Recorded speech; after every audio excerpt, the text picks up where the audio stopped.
आता तुम्हीही आमचे आवडते टॉयज ऑर्डर करू शकता www.puntunkids.com वरून. लिंक डिस्क्रिप्शन मध्ये आहे. वाळवंटातली सफारी. गट्टू आणि चिंकी संध्याकाळचे स्नॅक्स खात असतात. तेवढ्यात बाबा ऑफिस मधून परत येतात. दोघेही धावत जाऊन बाबांना मिठी मारतात.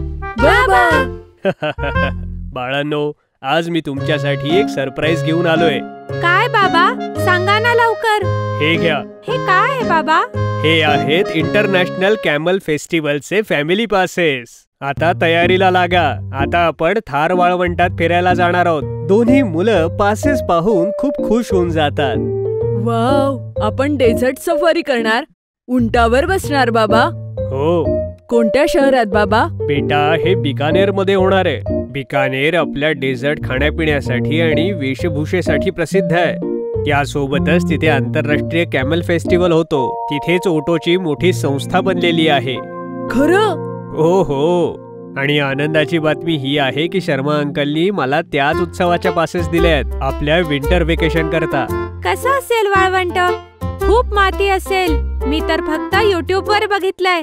आपली पृथ्वी वेगवेगळ्या रूपात दिसते, वेगवेगळ्या ठिकाणी. जसं की आपण होमोसेपियन्स आहोत, पण आपल्या सगळ्यांचं नाव आणि चेहरा वेगवेगळा असतो. जोपर्यंत कुणी जुळे नसतात, त्याचप्रमाणे पृथ्वीचेही वेगवेगळे आकार, प्रकार, रंग आणि रूप असतात. वाव आई, मी तर खूपच एक्सायटेड आहे. आपण डेझर्ट बघायला जाणार आणि उंटही बघणार. हो. आपण बिकानेर, जैसलमेर आणि जयपूर फिरायला जाऊ. तुम्ही तयारीला लागा. बाकी YouTube वर याबद्दल अधिक माहिती घ्या आणि कोणकोणत्या जागा फिरायच्या आहेत त्याची लिस्ट करून घ्या. ठीक आहे? शाळेची सुट्टी होते आणि गट्टू चिंकीही घरी येतात. आई सगळ्यांसाठी जेवण वाढते. गट्टू सतत थार वाळवंटाचे व्हिडिओज पाहत असतो YouTube वर. गट्टू, आधी जेवण कर, फोन बाजूला ठेव. आई, बाबांनी आम्हाला वाळवंटाचा व्हिडिओ बघायला सांगितलाय. आम्ही बघितलं नाहीये ना, म्हणून. आपण जाणार आहे ना? तेवढ्यात बाबा, जे कोपऱ्यामध्ये उभे असतात आणि त्यांचं बोलणं ऐकत असतात, ते हसतात. अरे बाबा, सगळं थोडीच बघायचंय YouTube वर. मग तिथे जाऊन काय पाहणार? मी तर फक्त यादी करायला सांगितली होती. ठीक आहे, आता सुट्ट्या लागल्याच आहेत. आपण आता परवाच्या दिवशी निघू. तुम्हाला तिकडे डेझर्ट सफारी, कॅमल सफारी सगळं करू. पण आपण कोणकोणत्या शहरात जाणार आहे? मी तर लहानपणी आई बाबांसोबत गेले होते एकदा. तू आजी बरोबर फिरायला गेली होतीस? हो बाळा, जेव्हा मी तुझ्या इतकी छोटी होते. हे बघा, भारतामध्ये डेझर्ट बिकानेर, जैसलमेर, जोधपूर आणि बाडमेर मध्ये आहे. तिथे पाकिस्तानची बॉर्डर लागते. आम्ही तिथे बॉर्डरही तुम्हाला दाखवू आणि डेझर्ट वाले शहरही. आणि तुमच्या आईच्या आठवणी सुद्धा ताज्या होतील. वाव बाबा, मी उंटासोबत खेळणार बाबा. नक्की खेळ बेटा.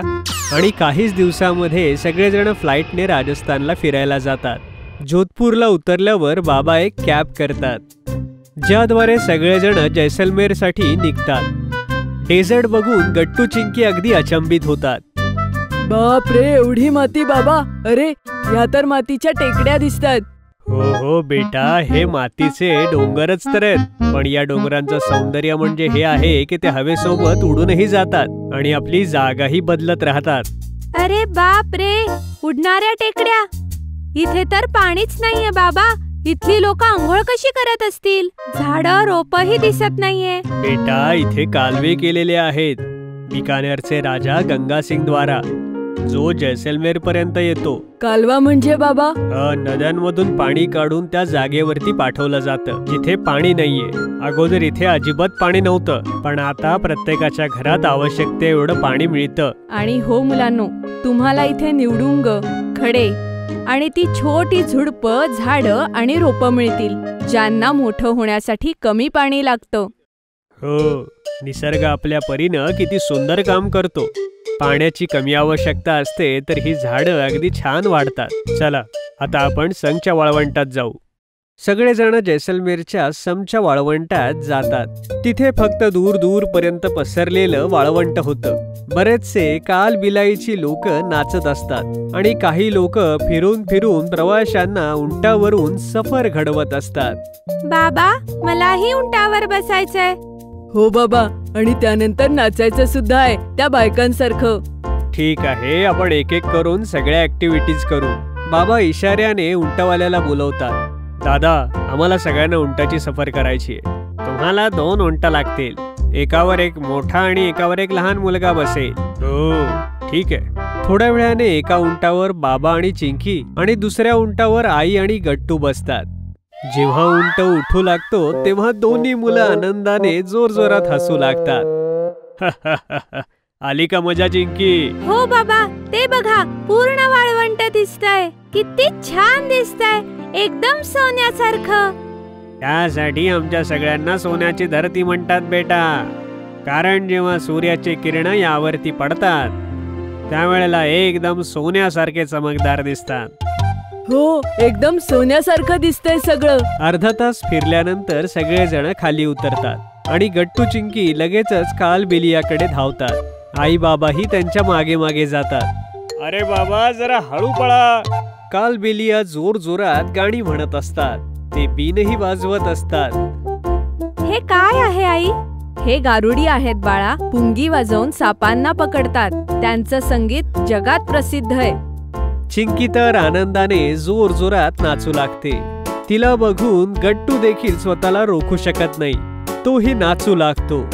तेवढ्यात ती कालबेलिया मुलगी आईबाबांचा हात पकडून त्यांनाही ताल धरायला लावते.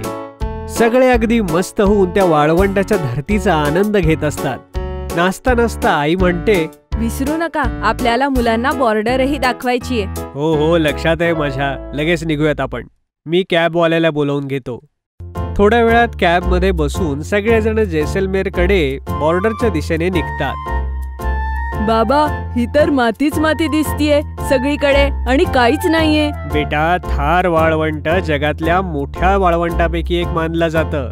इथे स्वातंत्र्यापूर्वी राजपुताना होता, ज्यांचे महाल किल्ले देखील प्रसिद्ध आहेत या मातीसारखे. बाबा, पण ही किती मस्त जागा आहे. एकदम वेगळी आहे पर्वतांपेक्षा. प्रत्येक जागेचं वेगळंच सौंदर्य असतं बेटा. जसा मुंबईत समुद्र आहे, मुंबईत सगळे समुद्र पाहायला जातात. साहेब, बॉर्डर आली आहे. जिथून पुढे तुम्हाला BSF ची परमिशन घेऊन जावं लागेल. बाबा बाहेर येऊन चौकीवरती जाऊन बॉर्डर बघण्याची परमिशन घेतात. गट्टू चिंकी, हे सगळे आपले सैनिक बांधव आहेत. आपल्या देशाचं रक्षण अशा वाळवंटामध्ये राहून करतात. सगळ्यांना जय हिंद म्हणा. Okay I. गट्टू आणि चिंकी सगळ्या जवानांना भेटून त्यांना सॅल्यूट करतात. जय हिंद म्हणतात आणि लांबूनच बॉर्डरला अगदी न्याहाळतात. पुढे नाही जाऊ शकत का बाबा? नाही बाळा, याला लाईन ऑफ बॉर्डर म्हणतात. इथून आपल्या देशाच्या सीमा संपतात. आपला देश किती सुंदर आहे ना आई. इथे तर सगळंच आहे. पर्वत, वाळवंट, समुद्र, नद्या, सगळंच. हो बाळा. मुलं परत वाळवंटात उड्या मारायला सुरुवात करतात. आई आणि बाबा दोघांनाही एकमेकांकडे बघून हसू येतं.